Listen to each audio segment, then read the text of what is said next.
My name is Philip Karima. I'm originally from Nairobi, Kenya, and I'm a Maintenance and Repair Analyst here at Frontier Airlines.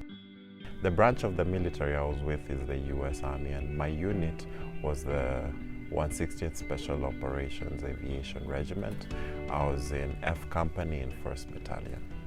Being a veteran means that I'm part of an extended family, and a family that is able to sacrifice and put a lot forward to better the lives of others. And being part of that family is pretty amazing.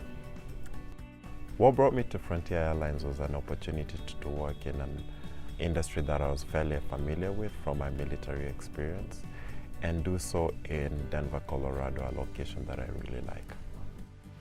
What I like most about working with Frontier is being able to work in a setting that feels a lot like a family. And I also love working with my supervisor, who's a former veteran.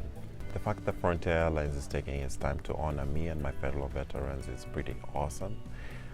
And being able to connect with them, share experiences, and feel like our experiences affected people positively is pretty good.